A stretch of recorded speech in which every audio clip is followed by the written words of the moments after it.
तो जितने भी हम वीडियोस देख लिए, हमने पूरा रिवीजन कर लिया है, जितने भी वन शॉट रहेंगे वो सब इस आइडिया पे बेस्ड हैं कि हमारे जो हमने चैप्टर्स पढ़े, जिस सीक्वेंस में पढ़े, जिस सीक्वेंस को हमारे ऑडियो कैप्सूल्स फॉलो कर रहे हैं, उनके अकॉर्डिंग ये चीजें चलती चली जाएं। आपको क्वेश्चंस भी रिवाइज हो जाए और आपके सारे चैप्टर्स भी आपके दिमाग में लोड हो जाए।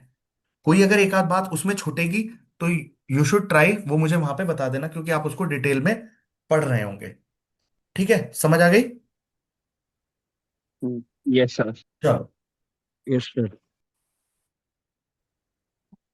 अब इसके बाद विच ऑफ द फॉलोइंग, पहला हम क्वेश्चन शुरू करते हैं, ठीक है? तीन पार्ट में इसको करेंगे हम। ठीक, तो विच of the following statement is true, और आप लोग ज्यादा आंसर करने की कोशिश करना, मैं उसमें चीजें जोड़ता चलूंगा। विच of the following statement is true regarding relational model? ये वन टू मैनी रिलेशनशिप को सपोर्ट करता है क्या? बोलो। It supports only one to many relationship. अब देखो, वन टू मैनी या मैनी टू मैनी कितने भी सपोर्ट कर लेगा भाई। कैंडिडेट की यस मदद सर। से आप कुछ भी कर सकते हो, कुछ भी ओनली कर की वजह सकते से हैं ये ना। बात गलत हो गई। गलत हो गई। वन टू मैनी को ओनली कौन सपोर्ट करता है, कौन सा मॉडल है बताओ? हाँ, हैरारिकल हायरार्किकल। वाला। है ना? हायरार्किकल मॉडल के अंदर आप क्या यूज करते हो? ट्री। ट्री। और ट्री क्या सपोर्ट करता है? केवल one to many relationship. It uses pointer for data representation, इसे बाद में देखेंगे, पॉइंटर का इसमें कोई कॉन्सेप्ट है नहीं। पॉइंटर किस में यूज होता है? हैरारिकल मॉडल या नेटवर्क मॉडल में। तो नेटवर्क ये बात में। भी क्या हो गई? गलत हो गई। गलत है। It is based on set theory and predicate logic. This सही इज बात है। गुड, और इसी वजह से आज तक टिका यस हुआ सर। भी है। ठीक है। It does not support integrity constraints, ये बात गलत है। सारे गलत। इंटीग्रिटी कंस्ट्रेंट सपोर्ट करता है। कौन कौन से? Yes sir. छह। छह पढ़े हमने, primary key, unique, not null. Not null, check forest constraint, default. Default constraint, और referential integrity foreign constant. Foreign key का जो आप पढ़ते हैं क्या? Referential integrity. है ना? अभी अपने आप में कितने क्वेश्चन हो गए? 8-10 क्वेश्चन हो गए। ठीक है। In which model a child node can have multiple parent? बताओ किसमें मल्टीपल पेरेंट हो सकते हैं? नेटवर्क। है ना? Network model. नेटवर्क मॉडल में। नेटवर्क मॉडल क्योंकि क्या यूज करता है? Graph data structure. हायरार्किकल क्या यूज करता है? ट्री। और रिलेशनल मॉडल क्या यूज करता है बच्चों? टेबल। टेबल। है ना? अब ईआर मॉडल क्या है बच्चों? ये तीनों के तीनों मॉडल कैसे कहलाते हैं? Physical model. फिजिकल। जबकि ये कैसा मॉडल है? कॉन्सेप्चुअल। कॉन्सेप्चुअल मॉडल है। और आई होप। Object oriented. हाँ, वेरी गुड। चलो, consider the following: domain constraint, referential integrity constraint and entity integrity. Which of the following, which of these enforced in relational database? भैया relational database में इनमें से कौन सी को एनफोर्स कराते हो? सभी को कराते हैं ना सभी को रहते हैं। भाई, सभी। अभी मैंने पढ़ा है फॉरेन की के लिए रेफरेंशियल इंटीग्रिटी भी चाहिए, एंटिटी के कंस्ट्रेंट मतलब प्राइमरी की होनी चाहिए ना एंटिटी के लिए, तभी तो वो जरूरी है। डोमेन के यस कंस्ट्रेंट मतलब क्या वैल्यू आ सकती है? बच्चों डोमेन की डेफिनेशन, डोमेन क्या होता है?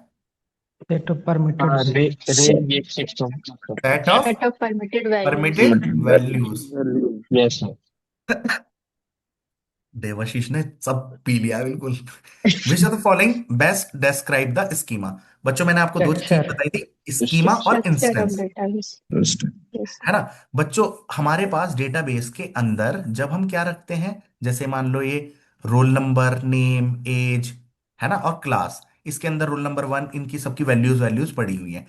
इस पर्टिकुलर टाइम पे मान लो मेरे यहाँ 20 बच्चों का एडमिशन है, तो ये चीज क्या कहलाती है? डेटाबेस का इंस्टेंस। क्या कहलाती है? इंस्टेंस। और इसके अंदर कितने कॉलम्स है, क्या स्ट्रक्चर है उसका, वो कहलाता है स्कीमा। तो डेटाबेस का स्कीमा क्या होता है? Structure of the database. And at a particular moment database में क्या कुछ अवेलेबल है, क्या कहलाता है वो डेटाबेस का? इंस्टेंस। इंस्टेंट। है ना? इंस्टेंस का मतलब स्नैपशॉट ऑफ द डेटा। ठीक है, आई होप समझ में आ गई होगी। तो इस वाले कहानी को यहां पे हो गया। Which level of abstraction describe what data is stored? What data is stored? है ना? बोलिए। कॉन्सेप्चुअल। अब हमने कॉन्सेप्चुअल लेवल। ये कौन सा क्या रिवाइज कर रहे हैं? Three tier architecture. Create. Three tier architecture में बच्चों ये इंटरनल लेवल, ये कॉन्सेप्चुअल लेवल, और ये क्या होता है? View view level. Level. View level को बोलता है एक्सटर्नल लेवल, है ना? अब बच्चों इंटरनल लेवल हमें क्या बताता है कि डेटा किस तरीके से स्टोर्ड है, how the data is stored, कौन से indexing, B tree, B plus tree, whatever, है ना, कैसे एक्सेसिंग। कॉन्सेप्चुअल लेवल पे तुम्हारा क्या होता है? Data, yes. जो क्या डेटा हमारे पास पड़ा है, व्हाट डेटा इज और stored, data. This is at conceptual level. समझ में आ गई? तो यहां पे इसका आंसर क्या हो जाएगा? व्हाट डेटा इज स्टोर्ड, वो कहां पे है? Conceptual level. conceptual, और इसी को बच्चों क्या बोलते हैं? लॉजिकल लेवल भी आ जाएगा। ठीक है। और इसको क्या बोलते हैं? देखो जैसे यहाँ पे नाम इसने इंटरनल लेवल ना के क्या क्या क्या क्या क्या Physical किया? level. Physical level Physical physical. level. तो आप तीर हो गए इन सब बातों में। Which level Hmm. Deals how the data is actually stored, है ना? physical, कल मैंने बच्चों Physical level. आपको प्रोटोकॉल के लिए कंप्यूटर नेटवर्क में जब हमने किया था, हमने प्रोटोकॉल के अंदर तीन चीज पढ़ी तीन, थी। Yes, syntax, semantic and semantics Semantics. और टाइमिंग, टाइमरी। है ना? मैंने आपको क्या बताया था? सिंटेक्स क्या का मतलब क्या है? What data. What is what, अबे how, how, how what data नहीं को नहीं, कैसे इंटर, देखो मेरी बात सुनो।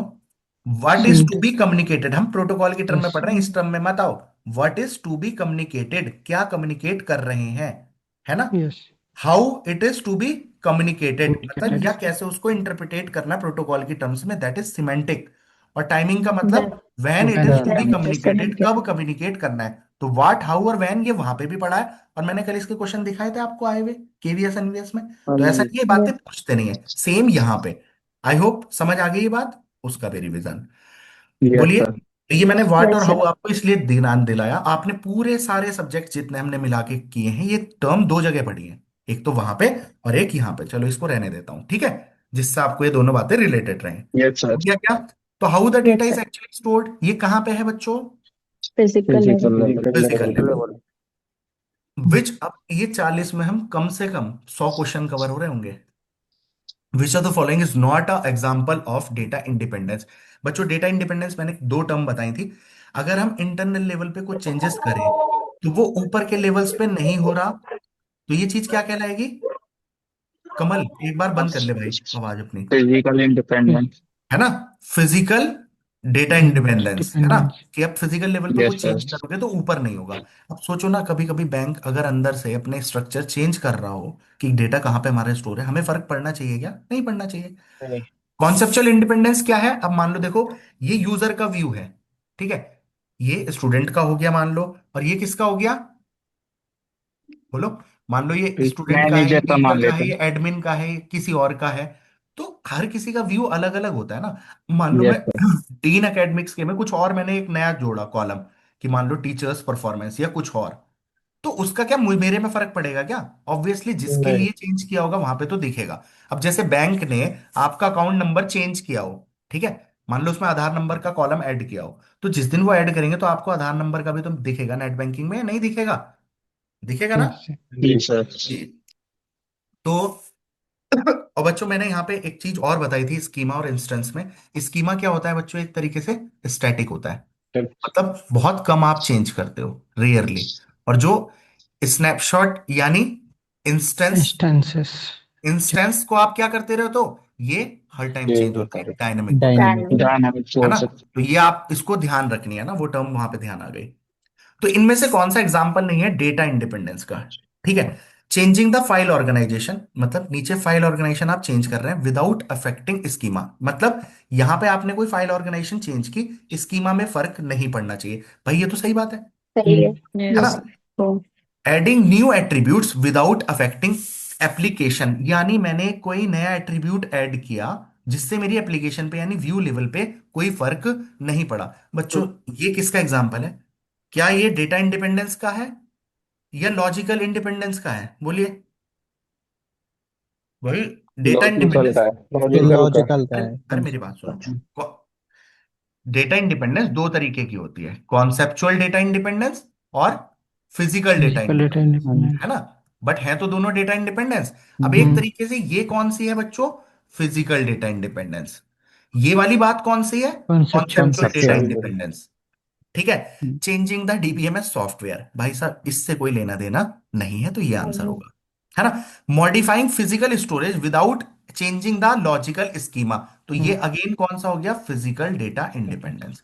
तो ये तीनों किसके हैं? डेटा इंडिपेंडेंस के एग्जांपल है। अब डीबीएमएस का सॉफ्टवेयर ही चेंज कर दो, इसका क्या लेना देना है? डीबीएमएस इंडिपेंडेंस है। अबे कोई नया सॉफ्टवेयर ले आओगे तो उसका कोई मतलब थोड़ी है।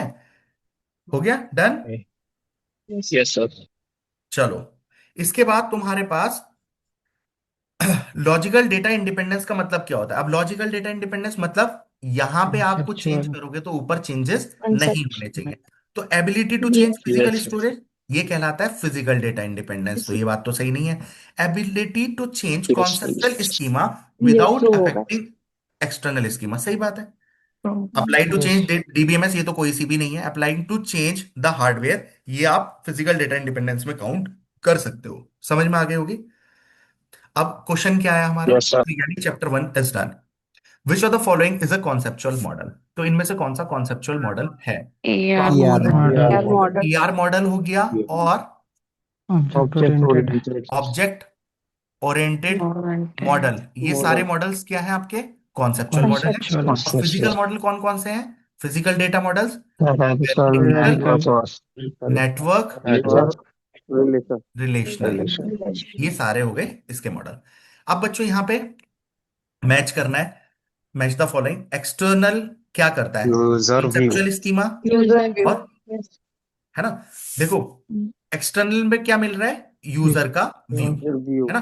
कॉन्सेप्चुअल क्या बताता है, Logical structure. है ना, Logical structure. लॉजिकल स्ट्रक्चर, मतलब what what data is data is stored, Data है ना, is कौन सा डेटा स्टोर्ड है। और फिजिकल लेवल क्या बताता है, how the how the data, data data. How is data तो is आप इसे stored. मैच कर लेंगे अपने आप।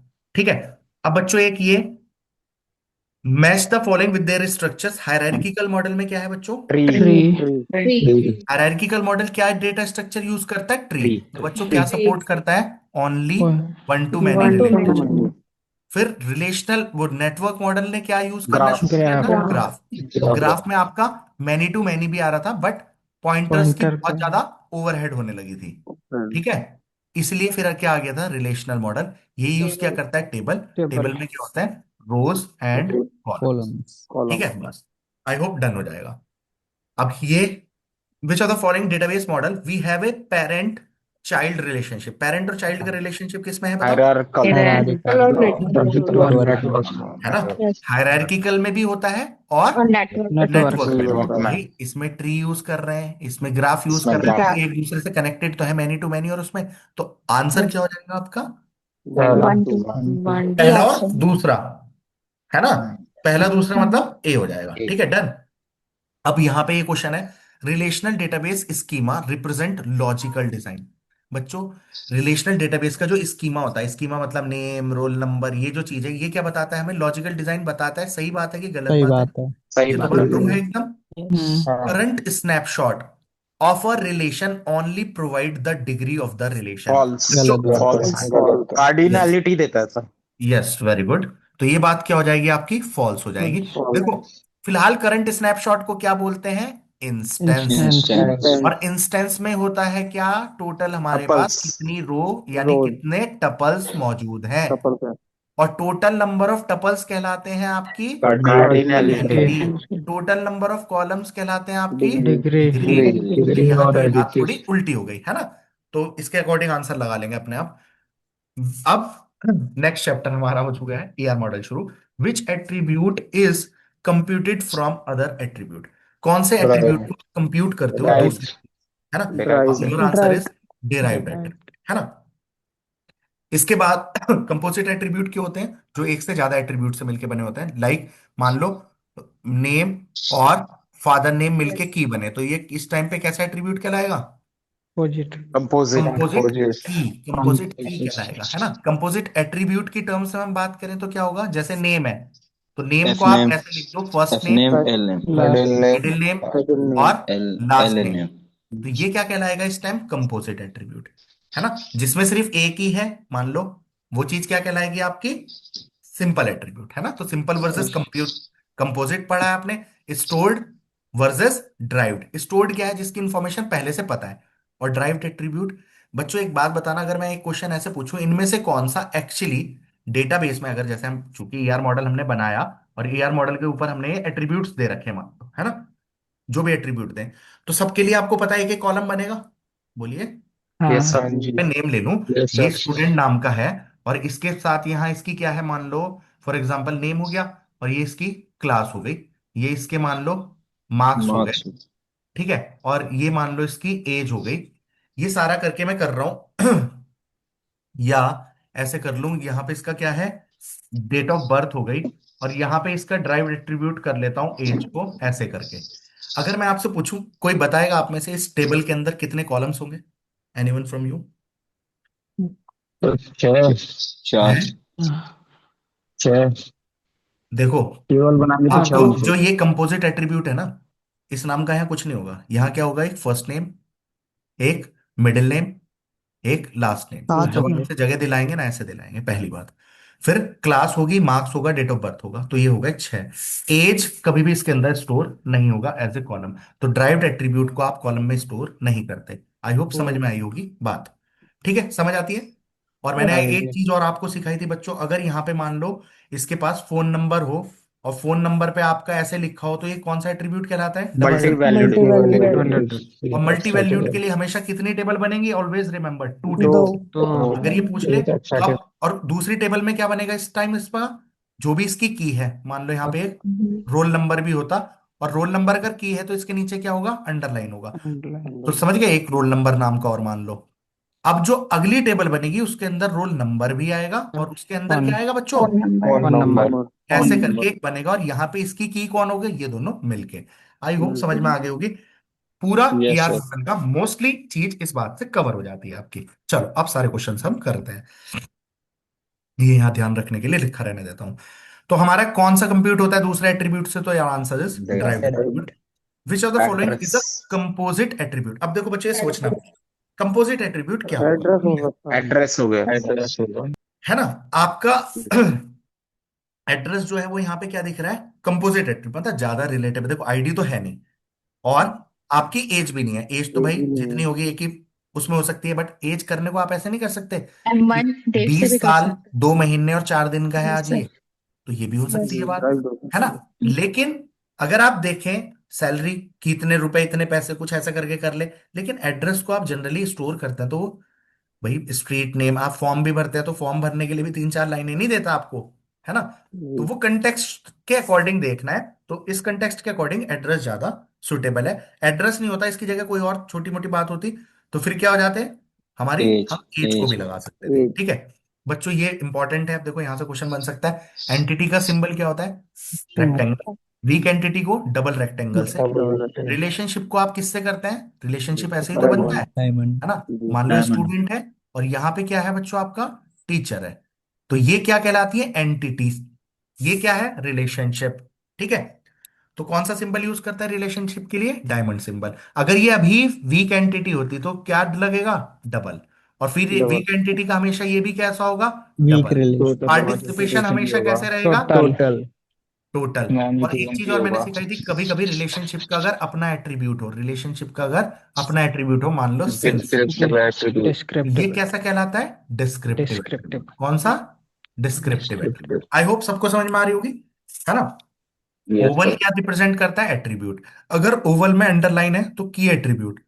ओवल कंसेंट्रिक सर्कल है, मल्टी वैल्यूड एट्रीब्यूट्स। ये सब देखो अपने आप में क्वेश्चन है। अब सबके लिए मैं फालतू क्वेश्चन बनाता रहता तो उसका कोई सेंस बन नहीं रहा। पार्टिसिपेशन हमें पता हो बच्चों। क्या है पार्टिसिपेशन बताइए?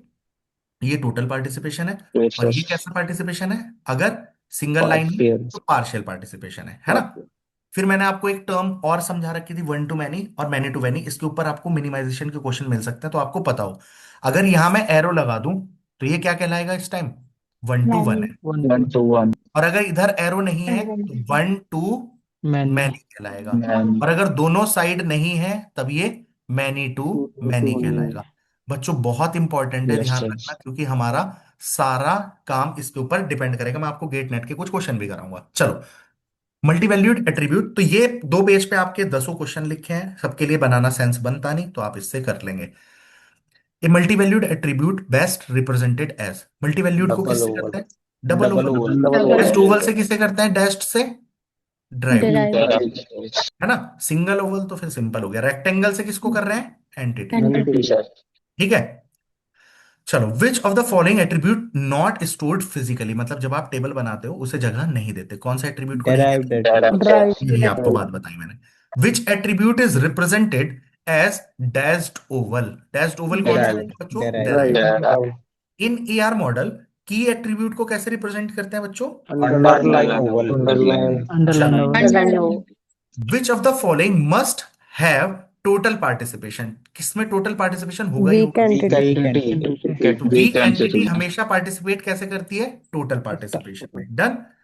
विच of the following is not true about weak entity.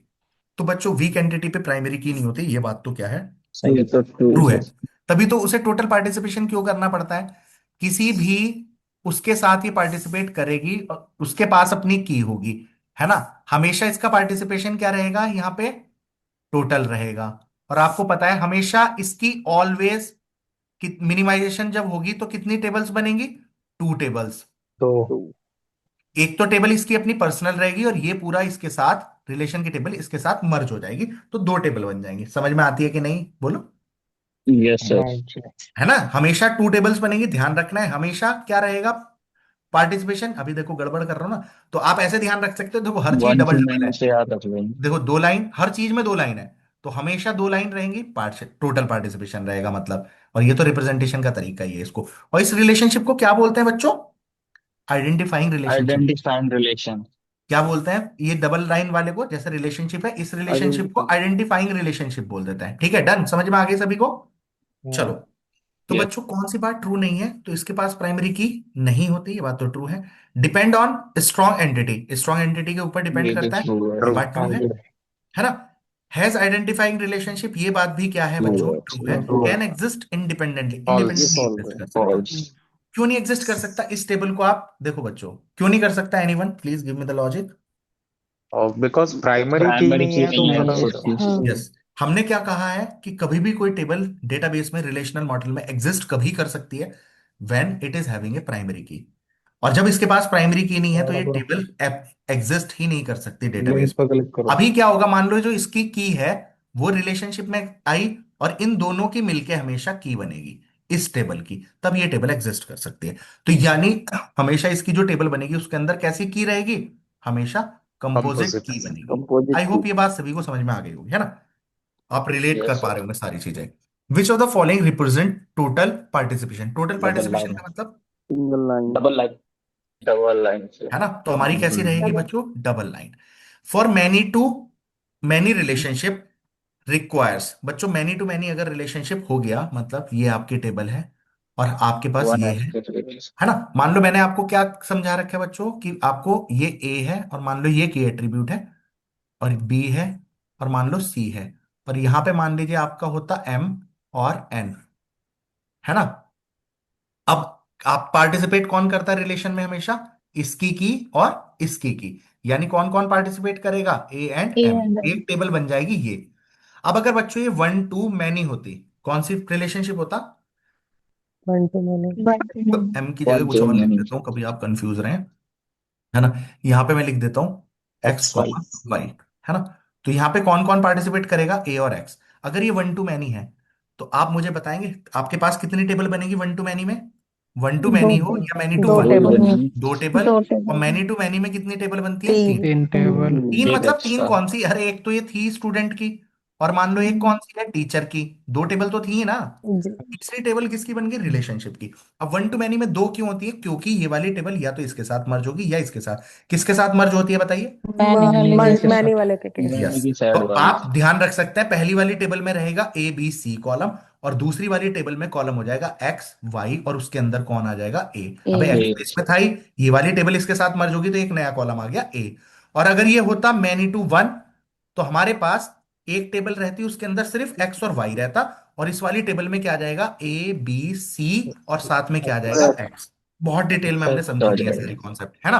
और अगर ये मैनी टू मैनी है तब हमारे पास, आप इसे किसी के भी साथ मर्ज नहीं कर सकते, उस केस में ये सेपरेट टेबल रहेगी। तो बच्चों one many to many relationship के लिए मैपिंग करने के लिए हमें क्या करना पड़ेगा, क्रिएट मैपिंग सेपरेट एक रिक्वायर्स नई टेबल रिलेशन बनानी पड़ेगी। देखो ऐड फॉरेन के इन वन है टेबल। ना, हमें क्या करना पड़ेगा, एक सेपरेट रिलेशन सेपरेट टेबल बनानी ही पड़ेगी या नहीं, या जी सोचने का मतलब कुछ करो ही मत, बनानी पड़ेगी। बनानी कुछ करो ही पड़ेगी मत से सर। कैसे रिलेशनशिप बनेगा, बनेगा ही नहीं। ऐड फॉरेन की, ये किस में करते हैं बच्चों, फॉरेन की, ये वन टू मल्टी मैनी में many one to to one. Many या and many to many one to one में टू वन वन हुआ। हाँ मर्ज कर देते हैं उसमें एंटिटी, ये भी इसके अंदर कर रहे हैं, लेकिन मर्ज करके पूरी एक बनाएंगे, ये वन टू वन में होगा, किसमें, वन टू वन में। मैंने आपको वन टू बताया वन वन में। टू वन में आपकी एक टेबल भी बन जाती है। वन टू वन में बस दो टेबल कब बनेगी, जब दोनों साइड पार्शियल पार्टिसिपेशन होता है, जी। ठीक है, वरना इसमें वन टू वन में यस सर। हमेशा कितनी टेबल बन जाएगी, एक ही टेबल से काम चल सकता है, लेकिन दोनों साइड पार्शियल होगा तो आपका, इसलिए मैंने ये आपको करवाया दो नहीं है टेबल। कि आप ना फिर उलझे घूमोगे पार्ट। अब इसमें मैंने क्या कह रखा है, इसमें मैंने कह रखा है पार्शियल टोटल देखना ही नहीं है, कुछ भी हो वन टू मैनी है तो हमेशा दो टेबल, और कुछ भी हो मैनी टू मैनी है तो हमेशा तीन टेबल, टोटल हो पार्शियल हो जो मर्जी हो। समझ में आई कि नहीं? हाँ यस जी। बाकी यस अगर सर। आपको ये और ऐड कर लेंगे कि वन टू वन में हमेशा कितनी टेबल बनेगी, एक टेबल। कब? अगर दोनों साइड टोटल टोटल है टोटल तो पार्टिसिपेशन। एक, पार्टिसिपेशन। दोनों, एक साइड टोटल एक साइड पार्शियल है तो भी एक, दोनों साइड पार्शियल होगा, ये मैंने आपको बना के भी दिखाया था, उस केस में दो टेबल। फिलहाल क्वेश्चन उससे पूछा नहीं जाता, इन बातों से पूछा जाता है, तो इसे ध्यान रखें। आई होप आपको पूरा रिलेट हो गया होगा। अब देखो, which of the following always result a new table, एक नई टेबल हमेशा किस में बनेगी, many to many. Many to many. मैंने। मैनी टू मैनी में। ठीक है, डन। ये सिंबल्स के ऊपर देखो यूजीसी नेट में क्वेश्चन आ रखा है तो पता होना चाहिए ये कौन सा है।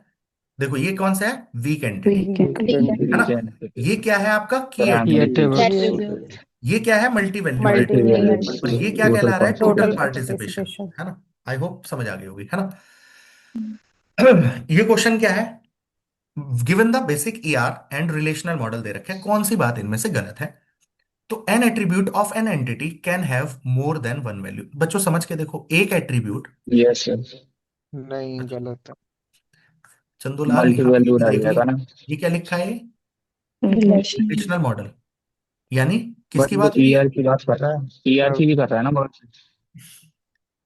और हाँ, ER and relational model. ER हाँ, एंड बात तो ये रिलेशन, भी और सही इसमें है। एंटिटी लिखा है। अब अगर बच्चों ये मल्टी वैल्यूड रिलेशनल है ना। मॉडल में बात होगी तो हमारे पास मोर देन वन वैल्यू नहीं होगी, अलग टेबल बनानी पड़ेगी। ईआर मॉडल का कंटेक्स्ट है तो सही बात है, अभी इसे देख लो, इसलिए कभी भी पहले से जज करना नहीं है, चारों ऑप्शन हमेशा पढ़ के जाने ही जाने हैं। तो N attribute of an entity can have more than one value, तो अभी से सोचेंगे रिलेशनल मॉडल के कंटेक्स्ट में ट्रू नहीं है, ईआर मॉडल के कंटेक्स्ट में हो सकती है बात। ठीक है, an attribute of an entity can be composite, ये बात ये भी भी ट्रू है ट्रू यार, है। ना। ट्रू फिर है। तो आप तो ईआर मॉडल जोड़ना ही पड़ेगा, तो ये बात भी ट्रू ही हो जाएगी। Hmm. In a row of a relational table, अब देखो इसने बात कह दी रिलेशनल टेबल है, an attribute can have more than one value, बताओ यस सर, ऐसा में क्या इसके अंदर हो सकता है, टेबल मतलब के टू अंदर कंडीशन को यहाँ फॉलो पे कर रहा है। एज हो और यहाँ पे दो वैल्यूज रखी हो एक लाइन में, फॉल्स है। है ना। नो। आपकी रिलेशनल टेबल की पहली कंडीशन ही क्या है, all atomic. Attribute must be atomic in atomic. Nature, और यही आपकी कंडीशन वन एनएफ में है। इसलिए मैं कहता हूं वन एनएफ में कुछ नहीं करना, वो सिर्फ ये कह रहा भाई सिर्फ ये टेबल हो, टेबल हो, बस इतना भी है तो अभी वन एनएफ में तो है, आगे की कहानी बाद में देखेंगे। In a row of a relational table an attribute can have, या तो उसके अंदर केवल एक वैल्यू होगी या उसके अंदर नल वैल्यू, या तो इसके अंदर एक ट्रू। वैल्यू होगी या आप इसे खाली कैन छोड़ बी। दोगे, ट्रू। ये बात हो गई ट्रू। ट्रू। तो बच्चों कभी भी आप पूरा क्वेश्चन पढ़ेंगे तो आप कभी गड़बड़ करके नहीं आएंगे, है ना। अब एक दो मिनिमाइजेशन के क्वेश्चन भी मैंने लेने की कोशिश की है, आपका कंप्लीट रिवीजन हो जाएगा। ठीक है, अब यहां पे क्या है क्वेश्चन बच्चों, ये बोलिए।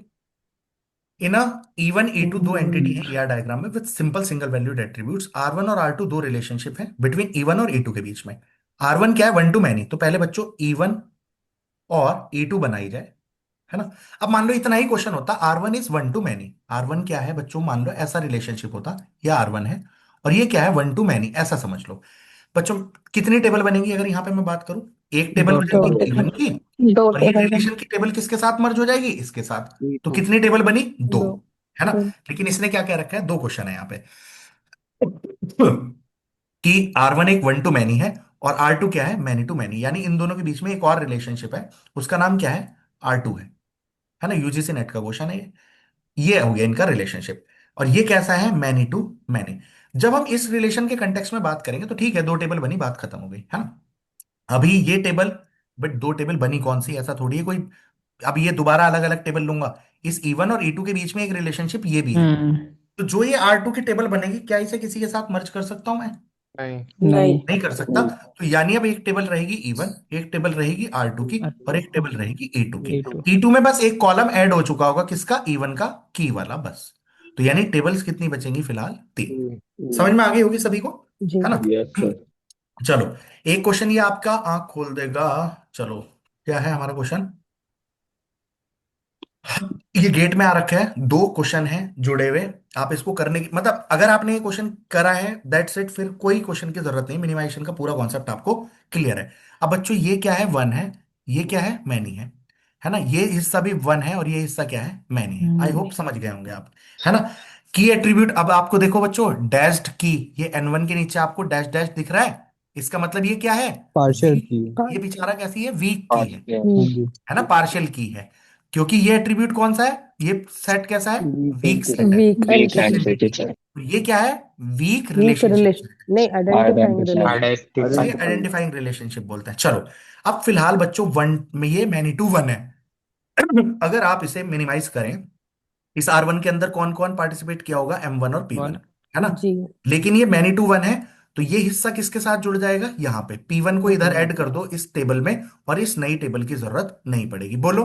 जी तो अब हमारे पास एक टेबल है M, उसके अंदर ये चार एट्रीब्यूट होंगे, एक P है, ये है। अब इस वाले को सॉल्व करो, आपको पता है हमेशा अब इस रिलेशनशिप की टेबल क्या बनेगी, P1, और यहां पे क्या आएगा, N1 पार्टिसिपेट करने बनेगा। जी आपको पता है हमेशा क्या होता है इसमें, ये इसके साथ मर्ज हो जाता है, यानी यहां पे क्या हो जाएगा बच्चों, अब ये P1 कूद के इसके साथ जुड़ P1 जाएगा, आ इसके अंदर जाएगा। एक एट्रीब्यूट आ जाएगा P1 नाम का। और बच्चों इस एट्रीब्यूट की कोई आपसे की पूछे, तो एक तरीके से आपके पास तीन टेबल बनी, एक तो टेबल M मान लो, M टेबल के अंदर कौन कौन है, P1 है, M1 इसका की है, M1 M2 और M2 M2 और M3 है। एक टेबल आपकी बनी P में कोई चेंजेस नहीं है, P में अभी भी P1 है की एट्रीब्यूट, और P2 है। देखो यहाँ पे की नहीं बनेगा, यहाँ पे की तो M1 ही था, उसके साथ मर्ज हुआ है। इसके बाद हमारा एक रिलेशनशिप है N, और N के अंदर टेबल में इस टाइम क्या होगा बच्चों, P1 P1 और N1 N1। मिलके की बनेंगे, और एक एट्रीब्यूट होगा N2 नाम का। आई होप समझ पा रहे हैं। अब फिलहाल इसने पूछा टेबल्स कितनी बनेंगी, तो टेबल्स कितनी बनेंगी भैया, तीन। तीन। विच of the following is correct attribute set for one of the table for the correct answer of above question. अब देखो ये बच्चा जिसे जो रट के गया है, one to many, many to one, जैसे पिछला क्वेश्चन डायरेक्ट जुगाड़ से भी हो सकता है, लेकिन इस क्वेश्चन में आपको नॉलेज चाहिए कि मर्जिंग होती कैसे है। टेबल्स तीन बनी, मगर बनी क्या क्या, तो कि देखो एक टेबल में ये कह रहा है M1 M2 M3 और P1, यही है ना। ऐसी कोई टेबल में किसी में ये पड़ा है नहीं, किसी में ये पड़ा है नहीं, किसी में ये पड़ा है नहीं। आई होप बात समझ में आ गई होगी। ठीक है, डन। यस अब सर। मिलते हैं दोपहर को, बाय बाय।